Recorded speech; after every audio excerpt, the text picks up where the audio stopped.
자, 오늘부터는 문학 수업을 좀 해볼 건데, 자, 너희가 잘 알다시피 문학이라고 하는 건 갈래가 여러 갈래가 있잖아. 뭐 시가문학도 있고, 소설문학도 있고, 극문학, 뭐 수필문학 많은데, 나는 그 중에 일단 시가문학을 중심으로 수업을 좀 진행을 할 거야. 뭐 여러 가지 이유가 있긴 한데, 대표적인 이유 하나만 얘기하자면, 너희도 잘 아는 문제이긴 한데, 소설문학이나 극문학 같은 경우는 아무리 여기에 실려 있다 할지라도 작품 전체로 본다면 아주 일부분이 실려 있는 거야. 근데 그 학습을 했다고 해서 작품 전체를 했다고 할 수도 없을 뿐더러 또 어떤 난점이 자꾸 생기냐면 너희들이 여기서 배웠던 것이 그냥 맹목적으로 절대화시키는 거야. 그래서 어떤 방향이라든가 내지는 관점이 다른 어떤 이런 문제가 나왔을 때는 거기에 맞게끔 대응을 해야 되는데 이 배웠던 것을 너희가 너무 절대화시키는 바람에 그 관점을 고집해서 문제를 풀다 보면 어떤 실수를 하게 되고 그 과정에 함정에 빠져들게 되고 그래서 최종적으로는 결과가 좋지 못한 그런 어떤 악영향이 생겨. 그래서 일단 전문을 다 볼 수 있는 시가문학을 중심으로 수업을 하면서 내가 나머지 장르는 어떤 식으로 전달하면 좋을지 고민을 좀 해볼게. 자, 그래서 어떤 현대시나 고전시 이렇게 시가문학을 중심으로 자, 뭘 분석해야 되고 어떻게 분석해야 되는지, 시를 어떻게 읽어야 되는지. 자, 그래서 이건 문제를 푸는 수업은 아닐 건데 어쨌든 너희가 이 과정상에 어떤 것들을 봐야 하고 어떤 것에 집중하고 어떤 것에 초점을 잡아야 되는지 이거를 보여주면서 안에 들어있는 작품들을 중심으로 그렇게 진행을 할 거야. 자, 쓸데없이 하는 말들이 없을 거니까 뭐 너희도 바쁘고 나도 바쁜데 우리가 쓸데없는 말을 하자고 지금 서로 이렇게 보고 있는 것도 아니니까 너희들이 여기서 어떤 답답해하고 막연해하는 그 부분에 대한 답을 좀 찾았으면 좋겠어.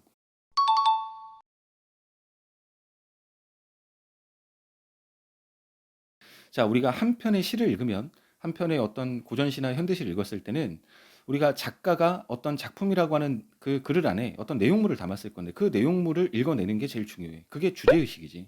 그러면 무엇이 이 주제의식을 구현하고 있고 어떤 요소들을 판단해야 이 주제를 판단할 수 있느냐. 난 학생들이 이걸 잘 알 거라고 생각했는데 수업을 매년마다 하다 보면 학생들이 이걸 알고 있는 학생들이 별로 없어. 그러니까 그냥 막 읽고 막 읽다 보니까 결국 자기가 뭘 읽고 있는지 어떻게 읽어야 되고 뭐에 집중해야 되는지 이걸 잘 모르면서 지나가더라고. 그러면 적어도 시험에서 현대시를 우리가 고전시를 어떤 기준에 맞게끔 읽어야 주제의식을 잘 판단할 수 있느냐 여기에 대한 얘기를 좀 할 건데 일단 첫 번째로 자 화자의 개념부터 한번 시작을 해볼게. 이 화자의 개념은 가장 기초적인 개념이기도 한데 화자는 말을 하는 사람이야. 그러면 시가 존재한다라고 하는 것은 화자가 있다는 얘기겠지. 근데 이 화자가 자기를 드러낼 수도 있고 드러내지 않을 수도 있어. 자기를 드러낸다면 나라고 하는 인물로 나오는 건데 나가 있으면 그러면 화자가 드러났다는 얘기인 거고 나가 없으면 드러나지 않았다는 얘기인 거야. 그래서 이렇게 나를 드러낸 화자를 뭐라고 하냐면 표면에 드러난 화자 내지는 표면적 화자 이런 말을 써. 그럼 반대로 꼭 그렇게 나를 드러내야 되냐 화자를 드러내야 되냐 그렇지 않아. 드러내지 않을 수도 있어. 자 이렇게 드러나지 않을 때는 뭐라고 하냐면 표면에 드러나지 않은 화자 내지는 조금 어려운 말로 이면적 화자 이런 말을 써. 자 표면적 화자 이면적 화자 이런 용어 몰라도 돼. 이런 용어 그렇게 중요한 것도 아니야. 단지 너희들이 머릿속에 담아야 되는 것은 아, 화자가 드러날 수도 있지만 드러나지 않을 수도 있구나. 자, 이걸 알아야 되고 또 하나 개념으로서 노파심이 하는 얘기인데 자, 화자가 드러나지 않는 것과 화자가 없다란 말은 동요가 아니야. 자, 화자가 내가 아까 처음에도 그랬잖아. 시가 있다라고 하는 것은 화자가 있다는 얘기인 거야. 화자가 없을 수 없다고. 근데 내가 드러나지 않았다고 화자가 없다 이렇게 말해서는 안 된다는 거야. 그러면 화자는 나를 드러내면서 나라고 드러내면서 내 얘기를 할 수도 있고 그다음에 대상에 대한 얘기를 할 수도 있어. 그리고 또 거꾸로 화자는 자기의 모습을 드러내지 않으면서 내 얘기를 할 수도 있고 대상에 대한 얘기를 할 수도 있어. 앞으로 너희가 보는 모든 시는 이 네 범주 안에 포함이 돼. 그러면 왜 이야기를 하느냐면 어떤 상황에 놓인 거야. 뭐 시인의 입장에서 본다면 시를 쓴 이유일 거고 화자 입장에서 본다면 화자가 말을 하는 이유가 어떤 상황에 놓인 거야. 자, 그렇게 상황에 놓이다 보니까 필연적으로 이 상황으로부터 유발되는 어떤 감정이 있는 거지. 아니면 어떤 대응 방식을 갖게 되는 거야. 그러니까 이걸 우리가 정서 태도라고 부르는데 우리가 문학에선 이 두 가지를 묶어서 뭐라고 하냐면 반응이라 그래. 그러니까 상황에 대한 반응인 거지. 그러니까 결국 시는 뭐냐면 누가 어떤 상황에서 무엇을 느꼈대 내지는 어떠한 대응 방식을 보인대 이게 종합하면 그 시에서 말하고자 하는 주제가 되는 거예요. 그러니까 시에서 주제를 판단한다는 건 자, 화자는 이제 뭐 시작이라고 본다면 의미적인 요소에서는 어떤 상황에 놓였다는 건데 거기서 뭘 느꼈다는 건데 내지는 거기서 어떤 대응 방식을 보였다는 건데 이것의 합이 시의 주제라는 거예요. 그래서 너희가 시의 주제를 판단한다 그러면 이 두 가지를 잘 찾으면 시의 주제를 찾는 거지. 그래서 너희들이 이 기준을 알면 독해하는 과정의 질이 달라져. 그럼 무엇을 상황으로 봐야 되는 거지? 아, 그럼 이게 상황인가 보다. 그러니까 그럼 이게 상황이니까 그럼 뭘 느꼈다는 거지? 그럼 어떤 대응 방식을 보인다는 거지? 이렇게 너희가 초점화해서 독해를 할 수 있다는 거야. 집중해서 독해를 할 수 있다는 거지. 그래서 너희들 머릿속에는 시의 주제를 구현하는 시의 주제를 결정짓는 요소는 그 화자가 어떤 상황에 놓인 것과 그 상황에서 보이는 감정이라든가 대응 방식, 정서, 태도네. 이렇게 너희들 머릿속에 기준을 잡으면 시의 독해가 조금 더 원활하지 않을까라는 생각인 거야. 그래서 이 주제를 판단하고 이 주제를 효과적으로 구현하기 위해서 다양한 표현법을 쓰지. 그래서 우리 문제 중에 표현상의 특징을 묻는 문제들이 나타나는 거야. 자, 이게 전체적인 한 세트인데 이 표현상의 특징은 너희들하고 앞에서 우리가 말했었던 상황 정서하고 좀 성격이 다른 게 상황과 정서 태도를 파악하는 건 어떤 작품을 읽건 간에 너희들에게 반드시 해야 되는 필수 과정이야. 그런데 표현상의 특징은 선택이란 건 아닌데 조건에 따라 이 조건이 뭐냐면 눈치 빠른 학생들 알겠지만 모든 세트의 표현상의 특징을 묻는 문제가 다 있진 않거든. 없을 때도 있어. 그러면 만약에 문제에서 표현상의 특징을 묻는 문제가 있다면 너희는 뭐 해야 되냐면 이 표현상의 특징도 고려하면서 독해를 해야 되는 거야. 그리고 내가 앞으로 시와 관련돼서 언급을 할 때도 이 표현상의 특징에 관련된 언급을 할 건데 만약에 표현상의 특징을 묻는 문제가 만약에 없어. 그 세트 내에. 그러면 너희가 가뜩이나 부족한 80분에 이거를 판단한다고 시간을 또 써야 될 이유가 없잖아. 그건 불필요한 시간 소비를 하는 거고. 그래서 표현상의 특징을 묻는 문제가 있을 때는 이 상황과 정서 태도를 포함해서 이 표현상의 특징까지를 파악해야 되지만 만약에 어떤 표현상의 특징을 묻는 문제가 나타나지 않는다면 그냥 이 의미적인 요소에서 상황과 정서 태도에 집중하면 된다. 자, 여기까지가 일단 너희들이 가장 기억해야 될 요소가 되는 거야. 자, 그런데 지금까지는 너희가 주제의식을 판단하기 위해서 너희가 노력해서 찾아내야 할 요소들이야. 그런데 이게 어떨 때는 너희들한테 그냥 주어질 때가 있어. 자, 이 말은 어떠한 주제를 판단한 요소에 뭐가 더 있다는 거야. 근데 나는 이거를 뭐와 관련지어서 얘기를 하냐면 보기와 관련지어서 얘기를 하는 거야. 나는 문학에서 보기라고 하는 건 아주 절대적이라고 생각해. 자, 그런데 내가 최근에 이렇게 보다 보면 이 보기를 뭐 굳이 안 봐도 된다. 내지는 보기를 뭐 먼저 보는 게 비추다. 뭐 이렇게 얘기하는 얘기를 많이 듣게 되는데 무슨 근거로 그렇게 위험한 얘기를 하는지 잘 모르겠지만 나는 나의 입장에서 이 보기가 왜 절대적인지와 관련된 설명을 좀 해볼 테니까 너희가 듣고 판단하면 될 것 같아. 자, 비문학은 문학하고 다르게 명시적인 글이기 때문에 이렇게도 해석되고 저렇게도 해석될 수 있는 그런 여지가 별로 없어. 그냥 써져 있는 그대로 판단하는 게 대부분의 비문학의 글들이야. 근데 문학은 문학의 텍스트의 특성 자체가 한 면을 가지고 있는 게 아니고 여러 면을 가지고 있는 이런 어떤 입체성을 가지고 있는 거라고 생각하면 될 것 같아. 지금 이 자체가 문학이라고 만약에 얘기를 한다면 이 관점에서 보냐, 이 관점에서 보냐, 이 관점에서 보냐, 이 관점에서 보냐, 보는 관점에 따라서 보이는 어떤 면도 다르고 보이는 대상도 다 달라. 동일한 걸 보고 있지만 다 다르거든. 자, 예를 하나 들어볼게. 너희가 어떤 친구가 재밌는 영화를 봤대. 그래서 그 영화를 보라고 추천을 받았어. 그러니까 너희가 그 영화를 봤거든. 똑같이 재밌을 수도 있지만 나 그 친구는 재밌었다고 했는데 난 재미없을 수도 있는 거거든. 그건 주관적인 거기 때문에 그런 거고. 그다음에 어떤 친구가 아름답다고 말하는 것을 나도 같이 봤는데 나는 아름답지 않을 수도 있고 뭐 그 아름다움을 넘어선 더 어떤 새로운 감정을 가질 수도 있는 거야. 근데 이건 사람마다 다 다른 거거든. 가치관에 따라 살아온 환경에 따라. 그렇기 때문에 이 문학도 마찬가지야. 이 문학은 어떤 정서를 표현하는 글이고 어떤 맥락에서 보냐에 따라서 다양하게 읽힐 수 있고 그것이 이 문학의 어떤 다채로움을 형성하는 요소 중에 하나야. 근데 우린 지금 시험을 보는 거잖아. 그러면 시험을 보기 때문에 어떤 건 맞았지만 어떤 건 틀렸다라고 말을 해야 되는 어떤 기준을 마련해야 돼. 그 기준을 제시하는 게 복인데, 그러니까 이 말은 그런 거야. 문학을 출제하는 출제자는 보기를 던진다라고 하는 것은 이러한 맥락인 거야. 자, 그러면 문학의 이 작품을 이러한 관점, 이러한 관점, 이러한 관점, 이러한 관점 다 볼 수 있다는 것을 안다라는 전제에서 이 보기를 던지는 거야. 그런데 이 모든 것들이 그러면 네 말도 맞는 것 같다. 그래 네 말도 들어보니까 일리가 있는 것 같네. 근데 네 말도 들어보니까 타당성이 좀 있는 것 같아. 이렇게 다 인정해 줄 수가 없잖아. 시험이기 때문에. 그러면 이러한 네 개의 관점 중에서 하나는 정답이지만 나머지는 정답이 아니라고 하는 기준을 마련하기 위해서 출제자가 보기를 이용하는 건데 그것은 너희들한테 경고를 하는 것과 똑같은 의미인 거야.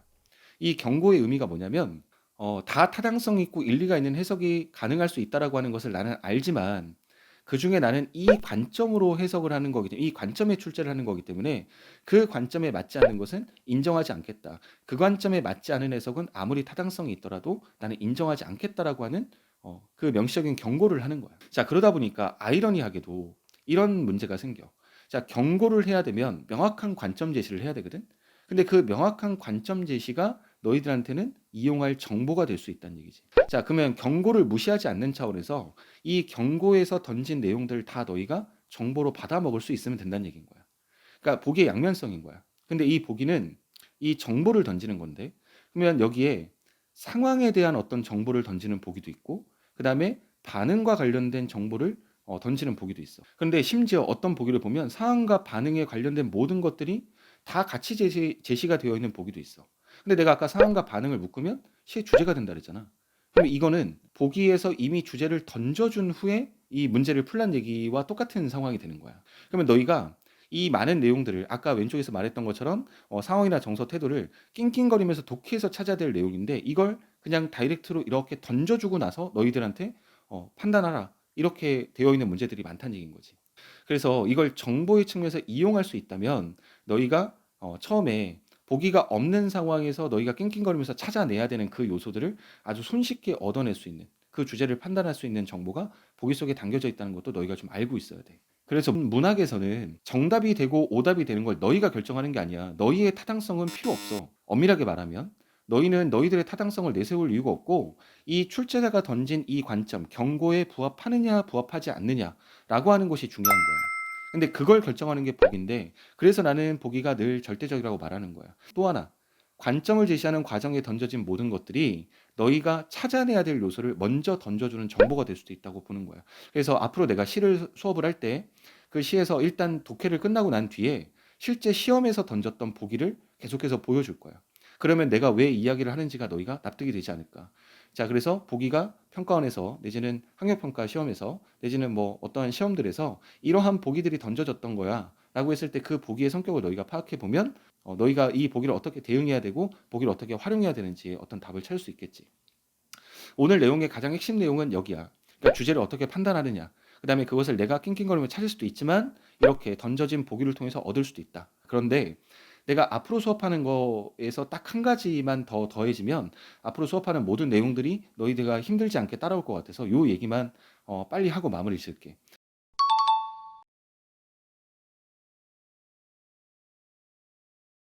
나는 시가 크게 두 종류의 시라고 생각을 해. 하나는 내 얘기를 쓰는 시가 있어. 나의 얘기를 쓰는 시가 있고, 또 하나는 대상에 대한 얘기를 쓰는 시가 있어. 자, 나를 드러내면서 내 얘기를 쓸 수도 있고, 그 다음에 나를 드러내지 않으면서도 내 얘기를 쓸 수도 있어. 또 나를 드러내면서 대상에 대한 얘기를 쓸 수도 있고, 나를 드러내지 않으면서도 대상에 대한 얘기를 쓸 수도 있어. 그런데 이 대상과 관련된 얘기를 난 지금부터 좀 해보고 싶은 건데, 내가 초점이 아니라 대상이 초점이 되는 시. 내가 초점이 되는 시라면 만약에 소설을 빗대자면 1인칭 주인공 같은 거겠지. 근데 대상이 초점이 되는 시는 1인칭 관찰자 같은 느낌일 거야. 그런데 대상을 초점 삼아서 시를 쓸 때 이거는 학습이라고 생각하지 말고 너희가 보편적으로 한번 이해를 해봐봐.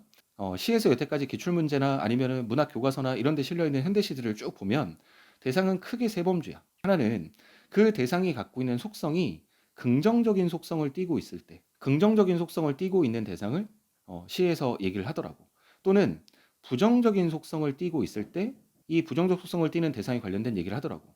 또 하나는 긍정적인 어떤 속성을 띠고 있는 대상도 아니고 부정적인 속성을 띠고 있는 대상이냐 그걸 봤더니 그것도 아니야.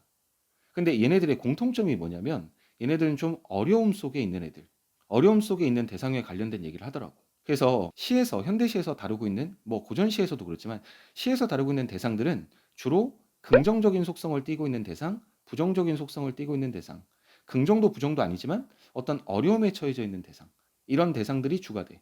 근데 어떤 시에 보면 이것들이 섞여 있을 때는 있어도 대상의 범주는 크게 셋 중 하나야.